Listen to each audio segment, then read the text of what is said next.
Yo! Hey! Hey, man! Oh my God, this is crazy. How are you? I'm great. I am also great. Don't mind us. We're over in the studio over here, just jamming out to the Discord hold music, which is I didn't know I don't Discord know. had hold music. Oh, they have hold music, and it is a bop. Let me tell you. That's amazing. Let me get you on It goes screen a little something here. like. Long gone are the days of the like lame music that plays in the background of voice calls. This is a Right. much better era of content. Love it. Love it. Give me 1 second. Just adjusting the. Make sure I didn't leak the chat. Did I leak the Discord? I think we're good. It's fine. It's great. There he is. He's on screen. Matpat, ladies and gentlemen. There he is. We don't want you. We don't want you leaking anywhere, man.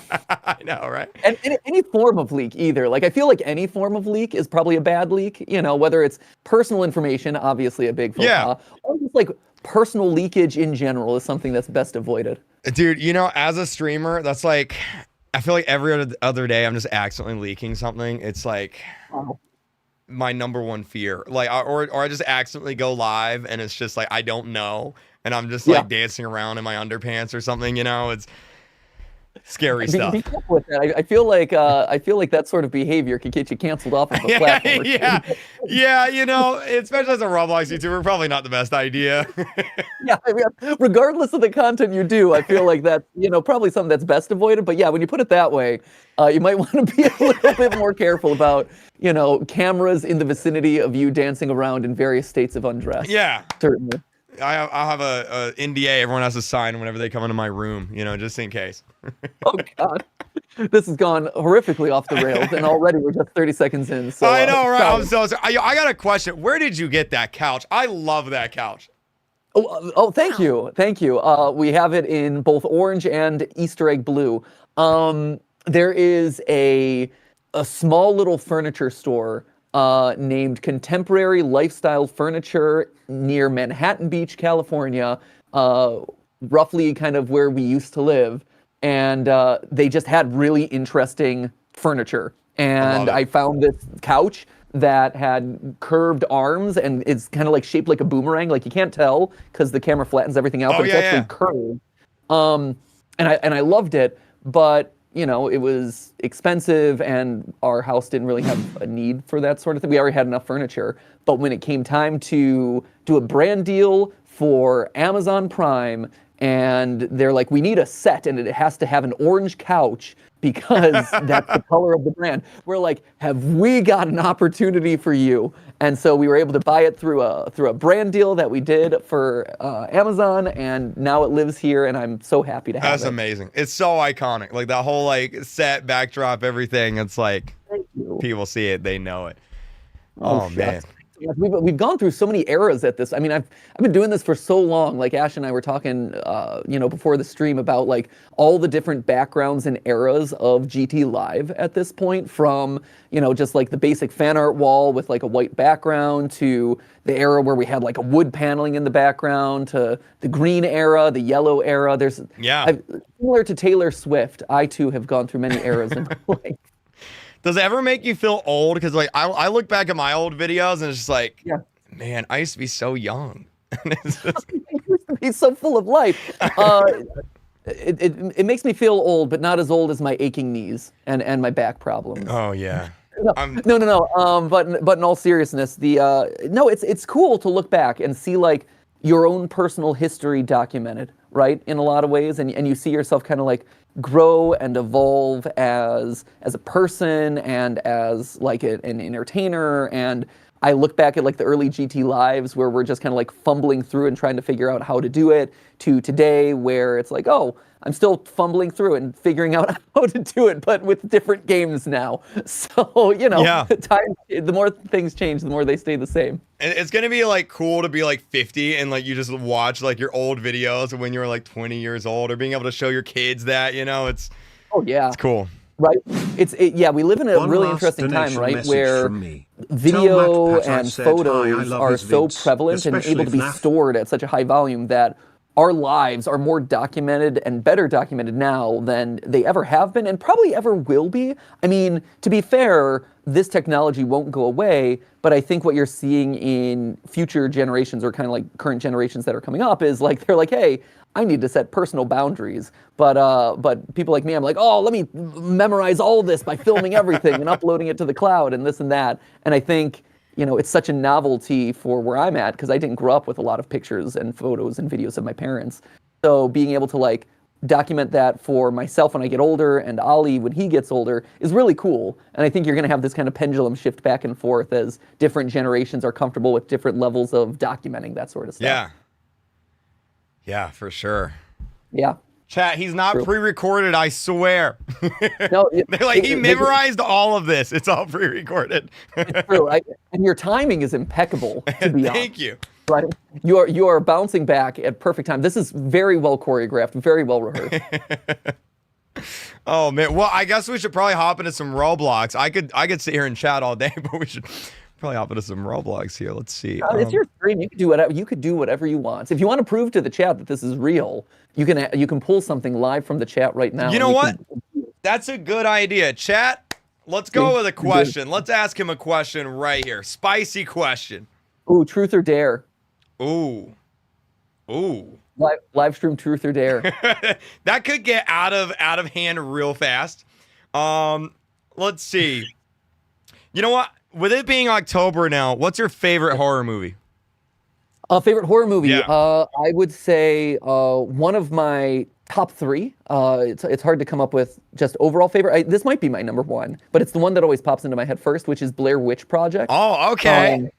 Love Blair Witch Project. I think the whole like found footage angle and it being kind of like one of the first mainstream ones of found footage, it was ahead of its time. I mean, you look at where we are today, right? And the vlog style that YouTube is really like built on in a lot of ways.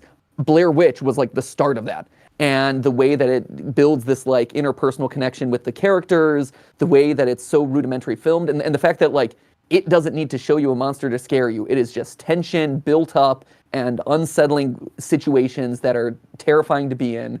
And it ends on this mysterious cliffhanger. It's great. I think it is awesome. It prompted this huge cultural moment. And, it's hard to overstate how influential it was to horror movies and entertainment as a whole. Just great, great film. I actually find that horror movies or even games in general where like the less they show you of the monster, it's like more scary to me, I guess, because it's like you make up in your head what the monster is, and it's always scarier than the actual monster. Oh yeah, because once you see it, you're able to wrap your head around it and figure out kind of like, oh, what is the actual threat? Like what the human mind is able to come up with is so much scarier. Yeah. It's honestly one of the reasons I would say also in my top three. I love Alien, the original Alien, which is more of like it's a haunted house in space. You know, you're trapped in a confined space. You got this thing that's hiding in the corners, and it's this like slow burn of a movie that gradually escalates to this like horrifying creature. And so that's another one that I think is just incredible and does such a good job of merging horror and sci-fi together. Awesome. I always go for the original Halloween. Big fan of that one. Classic. Yeah. I took a horror movie class in college. It was actually my last class of college, which was pretty incredible. The last day of classes, just sitting in class and watching like a modern day horror movie, because we did a whole timeline of horror over the years. And what you see is that different generations, again, going back to like this timeline of things, but different generations harp on different themes because they're riffing off of cultural fears, right? So the era of like Invasion of the Body Snatchers and stuff like that was an era where people were afraid of foreign powers, and that's like the communist fears and this and that coming in. And so you had a lot of movies of that era riffing on, the threat of nuclear war, the threat of imposter syndrome, don't trust your neighbors, and that was really a part of it. Nowadays, you see like, fast forward today, and Blumhouse is all about like robots and AI and being alone despite being surrounded by technology and stuff, all riffing on fears that we have today. And so the history of horror movies really tells you a fascinating history of us as a culture and us as, as a society in a lot of ways, where you're able to kind of tap into what the big themes and cultural like neuroses are at any given point in time just by looking at the different fears, different popular horror movies from whatever generation you're talking about. I've never looked at it that way, but like now that you say that, it's like It makes sense. Like I see it now. Like that's crazy. Yeah, it's cool. It's cool. I encourage anyone watching who has a mild interest in it to go back and look at it, because when you look at it that way, it is so fascinating and it teaches you so much. Yeah. Wow. Wow. Wow. Wow. All right. They're like, Matpat's a horror enthusiast. I'm like, that was the smartest answer to that question that I think anybody has ever given me. I'm so sorry. No. I love it. I'm so sorry. We're here to do a job and not just talk about horror movies. No, but that's what we do. That's what we do. Here, let me send you a link to. I have this game here. This is I think the charity made this game here. I thought we'd hop into this for a little bit, and then of course, if we have time, gotta hop into Piggy for a little bit, right? Play around a Piggy or something. You might have to carry me. Fair warning. It's been a while since I played, and even when I played, I was not particularly great at it. Been a little bit. Yo. Yeah. Is it the because I have the game pulled up in Roblox. Should I just hop into it? I think it's the Kids Relief Simulator, I think is what it is. Yeah, should I hop in? I'm having let me get my manager to make a private server, and he'll just send us the link, and then we can hop into that. Probably okay, sounds good. Yeah. Oh man. Cool. How's retirement going? Because I feel like I've seen you more now that you're retired than when you were retired. Yeah, I mean that's kind of the point in a lot of ways, right? Whereas before I was caught in, in the confines of having to do scripts and recordings and stuff like that, where I wasn't able to, like, even if I were to see you at like a VidCon or a Creator Summit, right? Yeah. Where I would go out to see people, always in the back of your head and always kind of hovering over you is the need of like, hey, you still have 4, if not more, scripts to polish, record, and get through by the end of this week. And so it would be like, all right, I got to cut things off and go back to the hotel room and write until wee hours of the morning and cover up myself with a blanket and hide under a table and record it, right? And check it off the list and then rinse and repeat the next day. And so with retirement, right, it's the ability to like, oh no, I can actually like go and enjoy things and experience stuff and hang out with people or riff on other people's content or whatever. It's been fantastic. It's been really, really nice. I feel that. Literally, I got to the Creator Summit. I went up to my hotel room and I did a live stream. And it's like, it's right. like, even when you go on vacation as a YouTuber, there's still part of your brain that's constantly thinking of like, what's next? What's the next video? I got to do this. I got to do that. So totally feel that. Yeah, 100%, right? And so to be off the treadmill in a lot of ways is unbelievably freeing. Yeah. And to be able to just like, again, enjoy spending time with you, doing stuff with, with other YouTubers and stuff, and being able to just like sit down and not rush through conversations about horror movies and stuff. It's been great. Like one of the things that I finished last night has been bit by bit. I've been slowly working my way through the entire Mega Man X series. Oh, I love Mega Man X. Oh man. Right. Which is the best, right? Yeah, it's awesome. yeah.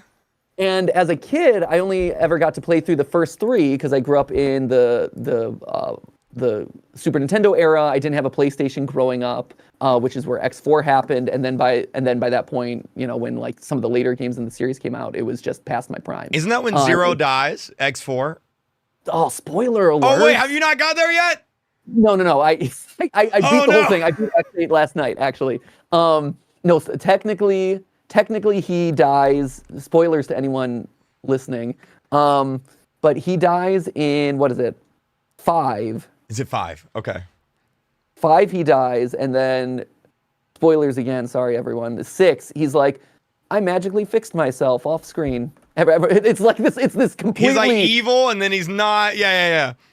And I've learned a lot. This has been great, right? But this is the sort of stuff that I wouldn't have gotten a chance to do when I was on my own, doing scripts and stuff at night. But yeah, so basically X5 was supposed to be the end of the series, but then Capcom's like, we like money, so we're gonna make another one without, you being involved, original creator. And he's like, oh, damn it, you ruined my plan. Like you ruined my story. It was so perfect.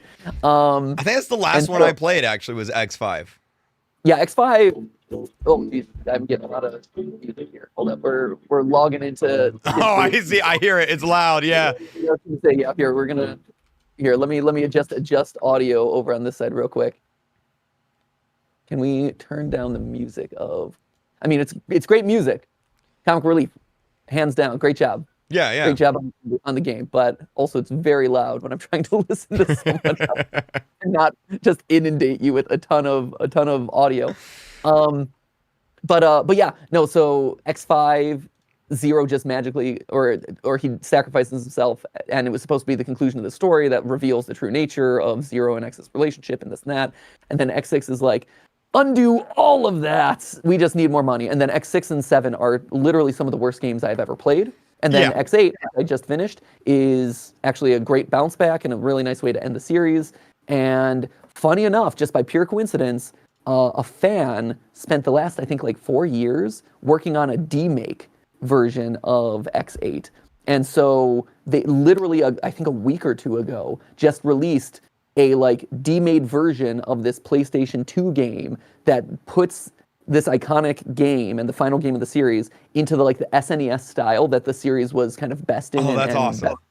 So I am definitely doing some selfish Matpat content time, and I'm absolutely gonna play the demake of X8 just to like experience it. It looks incredible. If you're a fan of that style of game, it is a love letter from a fan to this incredible game that kind of got underappreciated in its time, and it looks awesome. I'm so excited to play it. So anyway, but you know what else I'm excited to play? Kids Relief Simulator. Segue. Speaking of things I'm excited to play. Actually, before we get off that topic, have you played the Mega Man Zero games? I have not. So that's the next step. Next step. Yeah, they're good. I love those. I always liked Zero as a kid because he had a lightsaber, and I was like, that's just awesome. Yeah. Fun fact, that is our family's Halloween costume this year. So every year we do kind of like a group family costume as long as my 6-year-old doesn't think it's too cringy. And so far he's not on that board on there yet. So we're still going strong. Last year we dressed as various vehicles from the Star Wars franchise, where he was an AT-AT and I was an AT-ST.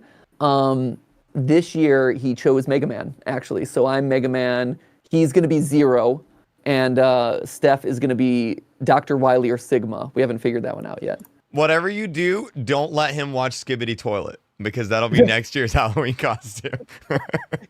So for his cultural edification, I have shown him 2 Skibbity Toilets, because I'm like, oh, it's important for you to know. And that's all he's allowed to see. He likes mech suits and stuff, so that felt up to that. We showed him like the first one, and then we showed him one later that's like the mech suit versions where it just scales out of control. And his fascination with it is more just like, can you imagine if you tried to go to the bathroom with a head in the toilet? That'd be weird, right? And it's like, yes, bud, that would be very weird. Like, so that is the conversation that exists around Skibbity Toilet. Amazing. That's probably one of the most intellectual conversations happening around Skibbity Toilet. Skibbity Toilet. Well, just wait for the movie to come out. Oh, I can't wait. Brought to you by Michael Bay. It's like, it's the new version of Transformers, which is wild to think about. You're going to come out of retirement for that one. One time only, the Skibbity Toilet movie game theory. You get one bullet in the chamber. You get one call Matpat out of retirement, and you're going to use it on Skibbity Toilet, huh? Okay. It's a bold choice. A bold choice. For the viewers, I think this is like a charity. I think they made this game or something, and I think if they get, you're figuring this out. We're figuring it out live. Yeah, right here, right now. Live, guys. There was a brief. I read it. I kind of forgot about it, but I think if the game gets like 5,000 players, they're releasing like a Creekcraft UGC or something. So I'll grab the link. I'll throw it in the chat for you guys, and you guys can hop into it as well. Nice. Have you ever played any simulator games on Roblox? I have indeed. Oh, okay. So you probably get the gist of, you kind of like click your pet and then it eats. Yeah, we did. What did we do? We did Mystery Pet Simulator. Was that what it was, Ash? Yeah, it was Mystery Pet Simulator, and there was it's one that spoke to us because it had hidden lore in it. And so as you progress Oh, through the different worlds, there was secret lore hidden inside, and you saw the meta of the game start to break down. And so we were able to kind of unearth the secret lore of Mystery Pet Simulator. that's interesting. I Because love like over the years, more games have started to do like that secret lore thing, I probably know. because of you. Um, No, I like think Doors, for example, it's like, oh, there's so much lore there, but it's like you got to call Matpat to figure it out, kind of thing, right? yeah. No, it's I think it's yes, we're kind of like we've spearheaded a lot of that, or I've kind of spearheaded a lot of the conversation around that sort of stuff.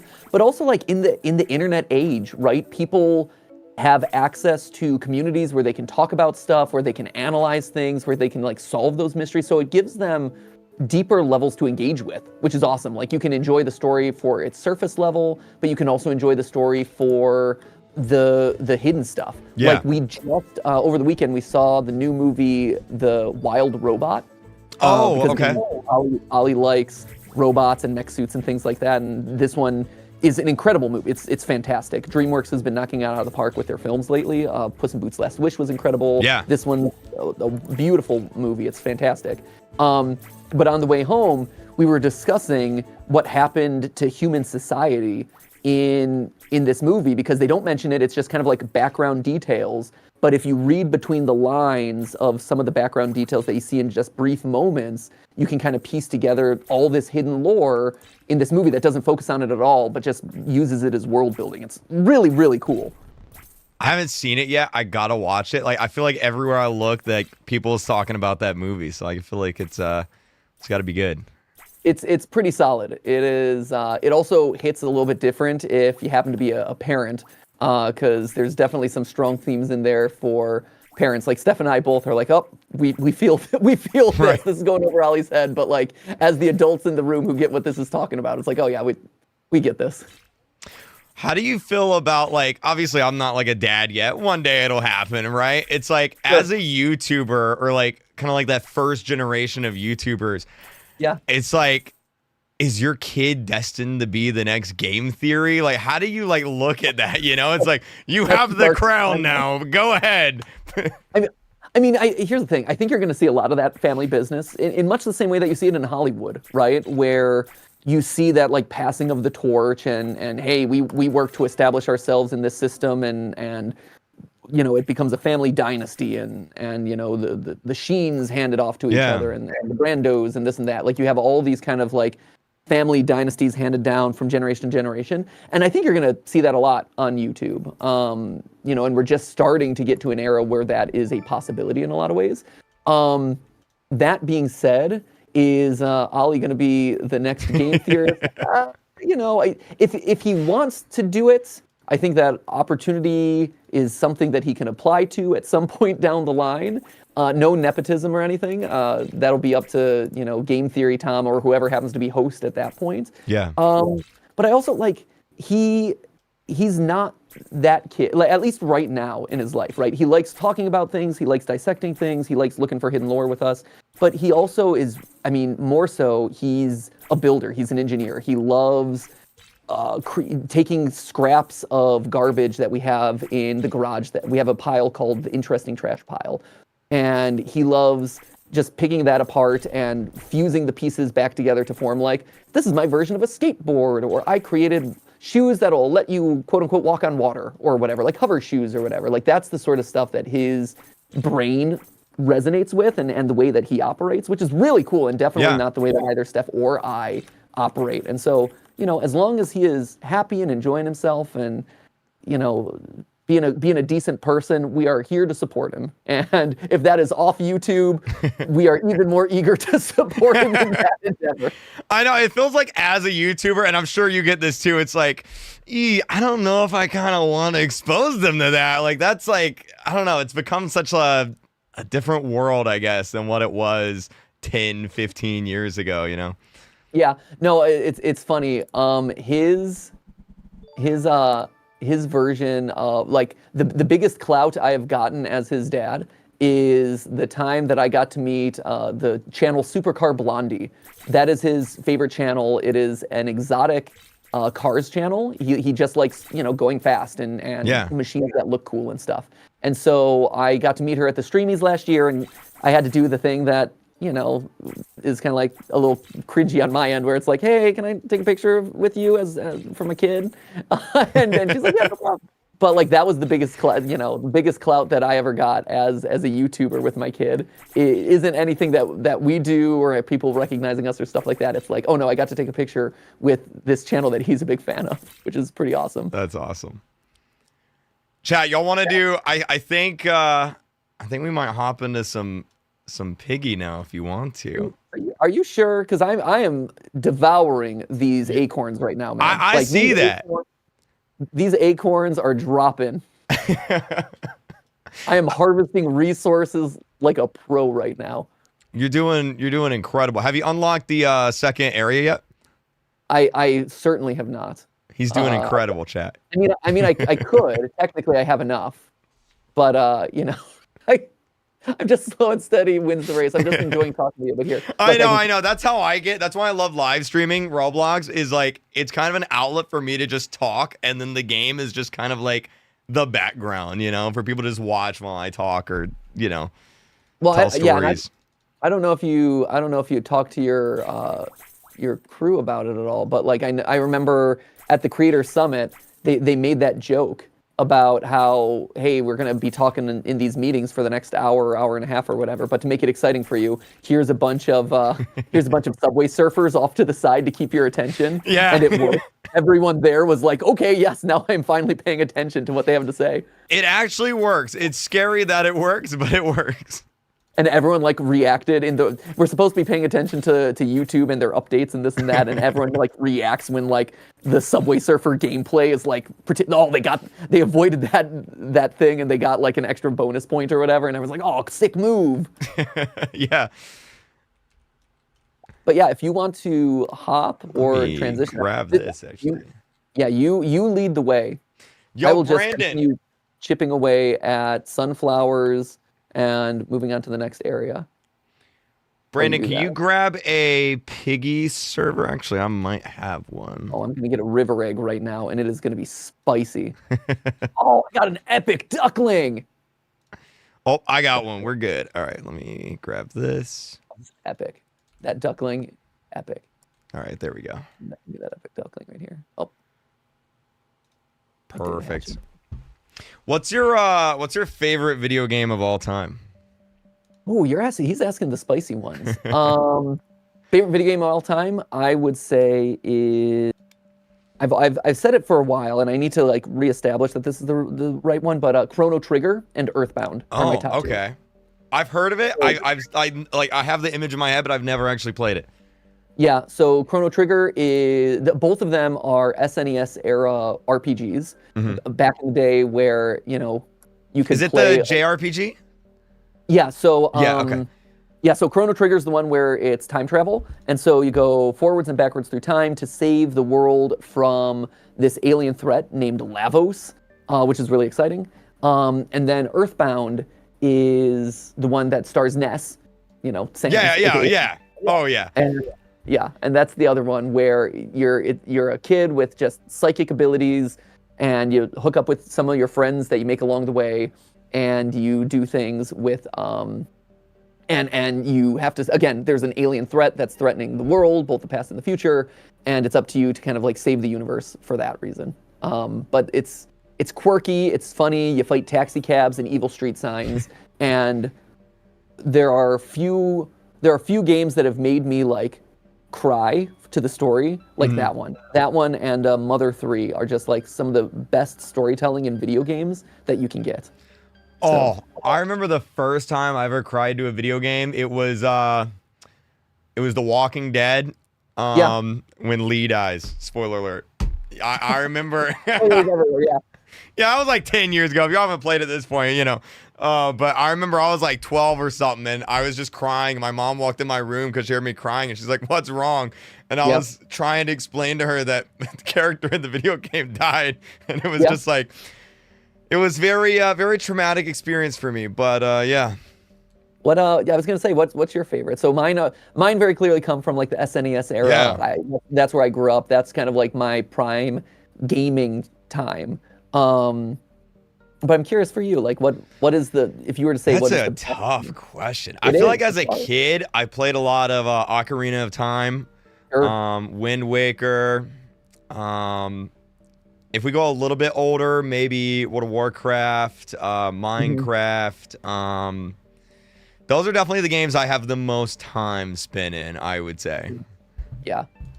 Right. Yeah. For me, it's interesting because there are some games that I just love the gameplay of, but if you were to ask me like what is my favorite game, I tend to gravitate toward what game told me the most compelling or interesting story, Yeah. and those are the two that stand out to me. The other one that's kind of an outlier, in that tends to be in my top three, top five, is Metal Gear Solid 3. Oh, okay. Um, Snake Eater, which is this awesome fusion. Like that was one where just the gameplay mechanics of it are so good, and the stealth. And I'm not usually a fan of stealth games or games that you just have to really like slowly work your way through. But the stealth mechanics of the game so good. I played a lot of. I never played that because I think those were like PlayStation exclusives, if I Yeah. remember. Hmm. I was Now always that a now sport. they're everywhere, but yeah, back in the day Yeah, they were. I Yep. think they're remaking it too, aren't they? I believe so. Oh, your humanoid head. Sorry, I'm just realizing for the first time that It's you. seeing myself recreate. Sorry, I can't believe that I hadn't clocked this up until this point. This is disturbing. I Someone love it. scanned your head and put it in Roblox, and people can buy your head and wear it in Roblox. Oh, that is wonderful. Oh, and I love my wife. I do love my wife. That is true. But please don't call me the wife guy because that that sets us up for some very dangerous precedents there. And other wife guys on YouTube have not ended well. Oh So yeah, oh yeah. oh, that's amazing. I love it. Well, you're looking great, man. I've never seen a better dressed character on Thank Roblox. you. Thank you. I was like, we have to dress for the occasion. Truly incredible. Have you how much of Piggy have you played? I've played through what like 5 chapters of it, I believe. 5 chapters. Okay. Yeah. We uh we were diving into the lore, and then the game and the lore and everything glitched out at me at one point, and so I had to call it quits. Yeah. But I've always wanted to do a Piggy episode of game theory. I guess that passes on to Tom now. But there's a ton of lore to the whole thing. It's incredible. Yeah, like there's books now, novels, graphic novels, spin-offs. Like it's crazy just how big it's kind of like gotten, really. Oh, 100%. Oh, I have killed myself, sadly. Oh, did you jump off the top? I did. I forgot that there was fall damage. I had a it's one of those times where it's like, is there fall damage in this game? And I had that realization like There is. halfway down, and there is. So live and learn. Live and learn. Well, you were making great progress, so thank you for carrying me so much. No worries, no worries. I don't even want to know how many times I've played this, to be honest with you. Like it's probably a scary amount. I was gonna almost as scary as Piggy themselves. How many chapters are there at this point? So there's book Four? 1, which is 12. Yeah. Then there's book 2, which is 12, and then there's a Right. few like side chapters. Like they're canon, but like they're not like needed to understand the story really. Yeah. Man, so I don't even know. Maybe like 30. Okay. Yeah, we played 3 here, and then I played 2 more. Yeah. So that was it. 30. Jeez. Yeah, I'm behind the times, man. And then yeah, there's like a fan game coming out, and Do you know the lore of Piggy? Can you oh catch me yeah. up? So if we're gonna do a theory about this game at some point down the line, what do I need to know? Teach me. Let the student. Oh become man, me. this is tough. Okay, so I mean, basically pressure. there was it's weird because we're talking about anthropomorphic like animals here, but basically there was a potato scientist. His name's Mr. P. Yep. Totally not derivative from Peppa Pig or anything, but Sure. essentially his wife was sick, and he developed this cure to try and like solve her of her sickness. I don't know what she was sick with, but I don't know Sure. if that was ever like revealed. But he needed test subjects. The Piggy family like signed up for it. They took the quote unquote cure and later that night, they all turned into evil zombies, and then it kind of like spread from there. Hate when that happens. Yeah. Well, it gets crazy because in book 2, it's actually like, well, it actually wasn't Mr. P. There's actually this like interdimensional monster named Tio that's like pulling the strings behind stuff. And there's like maybe time travel interdimension stuff. Like it's like, yeah, it gets, book 2 really cracks it open, but it gets crazy. Yeah. Don't tell me that Piggy also has a multiverse in it. There's if Piggy has, if it does, man, too many multiverses and too many things. There's no multiverse that I'm aware of. That's for book 3. Yeah, that's book 3. Yeah, no multiverse. The multiverse of Piggy. Oh. Yeah. But yeah, he went Minitoon, the developer, he went heavy into the story in like book 2. Like it's every chapter just it could be a game theory video on its own. It's crazy. Have you read the physical books, like the actual novelization of Piggy? I haven't. I went to the store to try and find them. You call yourself a fan. I know, right? It's the first time I went to the store, I tried to get them at like a local Barnes and Noble, and the guy just looked at me because I'm like, "Do you have these 3 children's novels?" And it's like, "Look, just yes or no answer, you know." And they were all sold out, and every time I looked, they were sold out. So it just got to the point where it's like, whenever the next Piggy game comes out, I'll just go through and read all of them and catch up then, kind of thing, you know? Yeah. No, that makes sense. Yeah. That's fair. Chat, are the books even good? I think that's a fair question. That is a fair question. And I guess like also, are they even like needed to understand the lore? Maybe it's like a side thing, because aren't the FNAF books kind of like a side thing too? Yes. Kind of question mark. Correct. Yeah. So they are.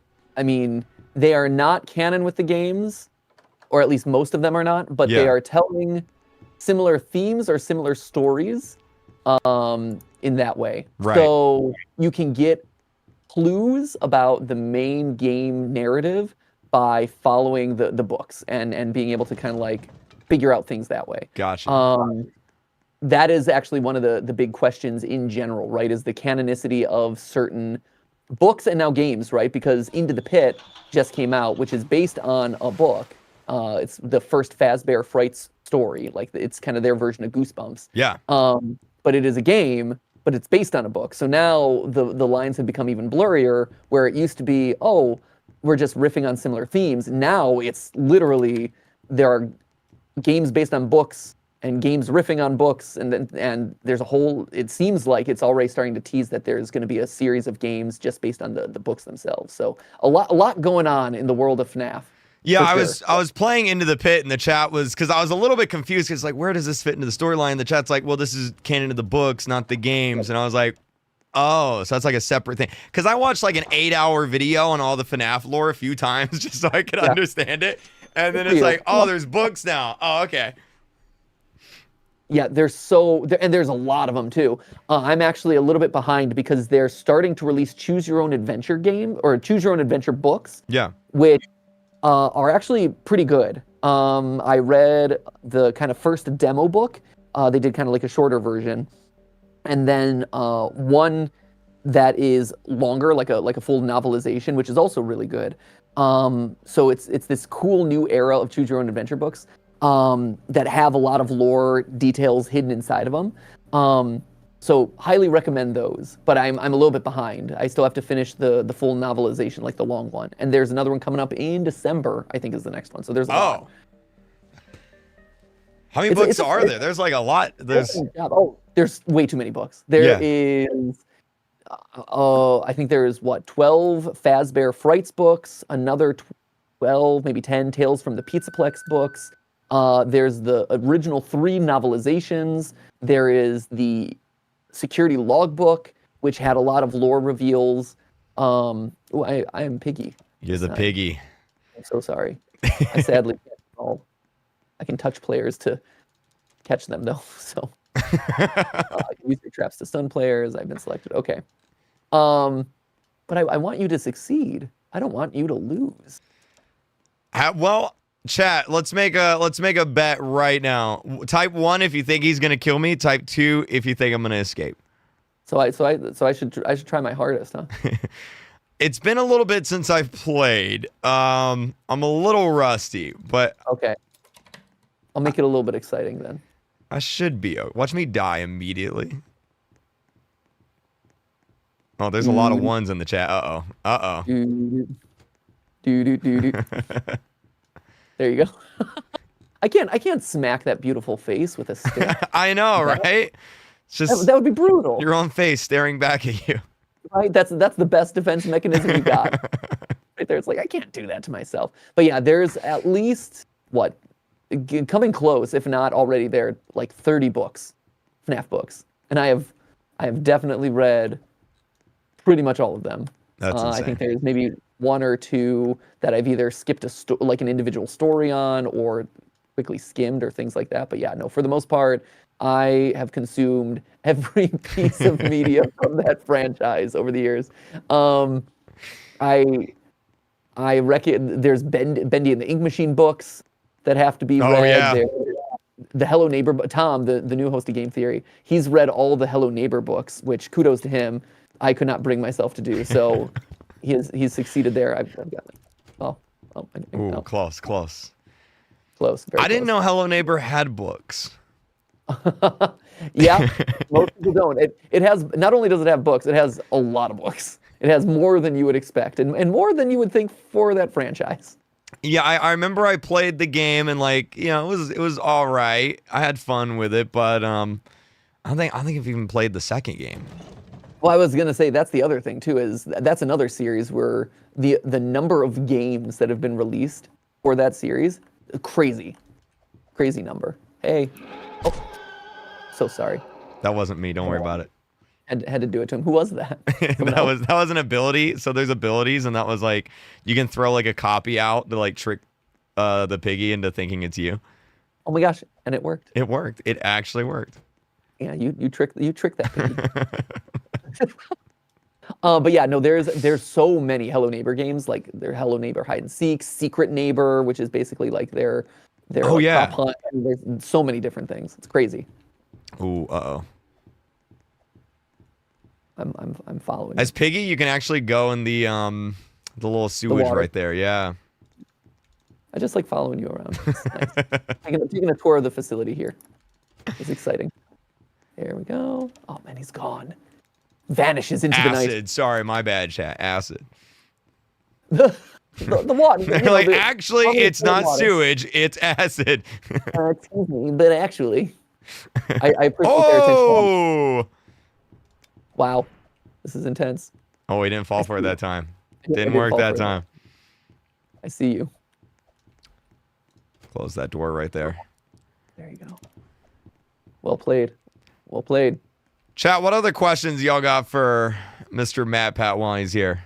So tell me about your stream, man. How long is this stream going for today? Oh, that's a good question. Thank you.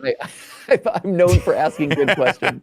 So I started like an hour early, and then I'm just kind of going. It's one of those days where it's like, I'm sure you got this too with like game releases. It's like there's so much going on right now. It's like there's so much to talk about, make videos on, and like content wise. Yeah, what are the things that I should be watching out for? What's going on in the world? Well, Roblox just released the Headless Horseman bundle, which is like this big like special thing they do every Halloween. So like typically we make like a lot of like content on it, just because it's like a big hype thing, give it away, that kind of thing.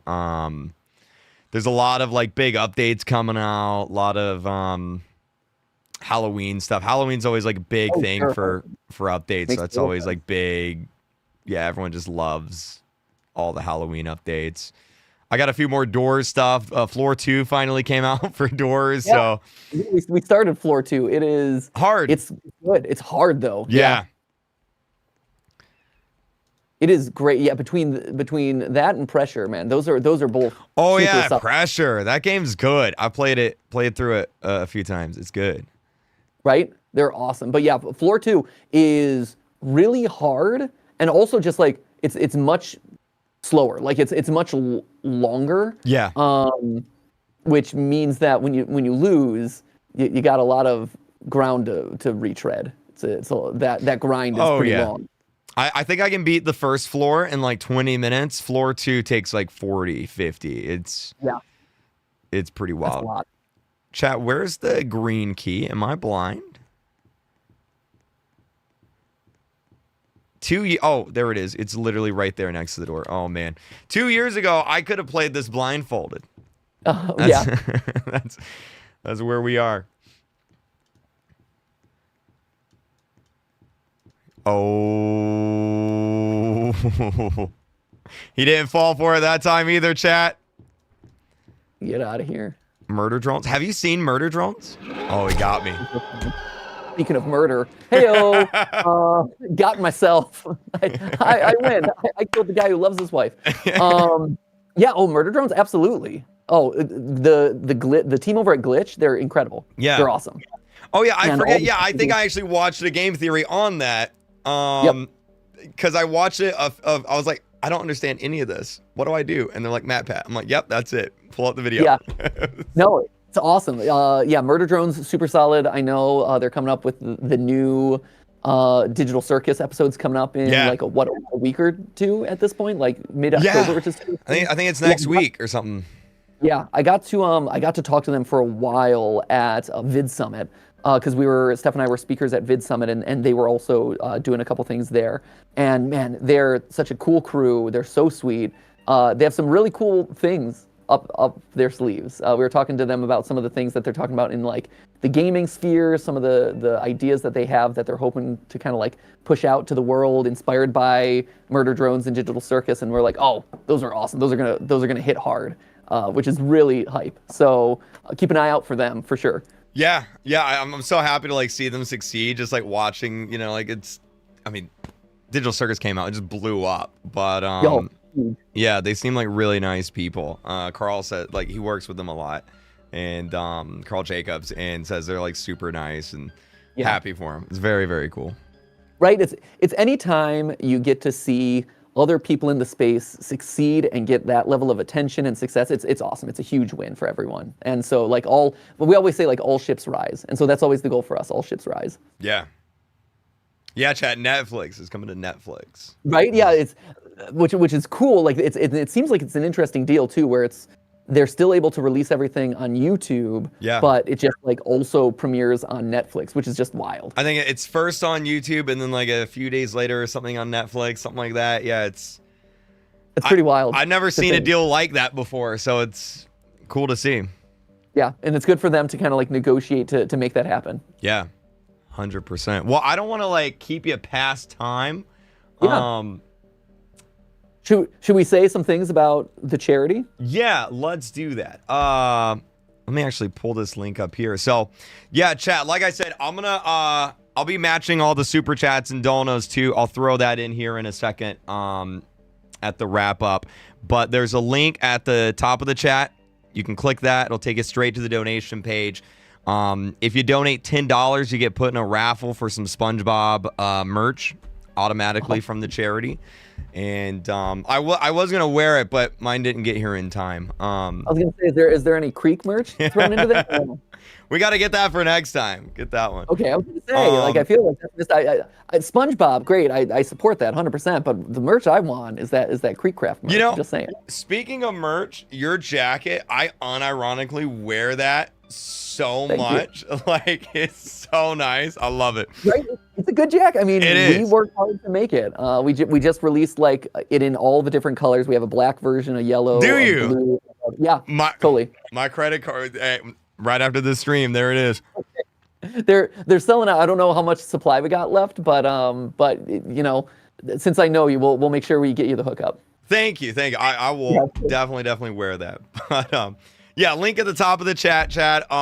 Link in the description as well. I think we got it pinned on Twitch too. But yeah, thank you so much for hopping in. I know you're like, this is crazy. This is wild. I love the fact that I have the time to do this, and that like after so many years, our paths have finally crossed. It felt like it was so long coming, and I'm so honored that one, that you invited me to be a part of this, but two, that we've actually gotten a chance to talk and bond and do things for the first time after years of not being able to. It's awesome. 100%. I was telling the chat, it's like I grew up like watching you. You're like the, not to make you feel old or anything, you know, the gray hair is popping up. I found a gray hair last night. It's like I'm getting there, dude. Like I'm 27. It's like, oh no, this is the worst day of my life. It's like, oh man, cherish it. Once you hit 34, that's when it hits the wall. That's when you're like, oh, there went the metabolism out the window. I know, right? It's like, oh man, but yeah, just like being able to hang out with you, stream with you, like meet you, all that. It's a dream come true for me. So thank you so much for hopping in and being a part.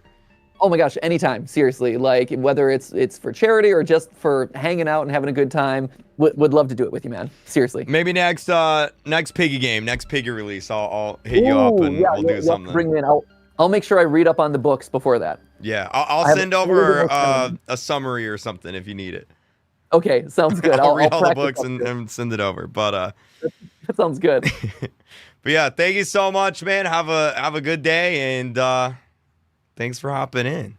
Yeah, absolutely. And thank you for having me. Thank you for the awesome work that you're doing, to support Kids Relief. Yeah. And thank you most importantly of all to the audience, who is not just tuning in as a part of this event and this live stream, but for the help that they're giving to Kids Relief as well. So you guys are awesome. Thank you for supporting charity efforts here on YouTube. And Creek, thank you for being a good hub for that sort of stuff, and spreading goodwill and good work and using your platform for good, which is, much needed in this day and age. Oh yeah, 100%. Cool.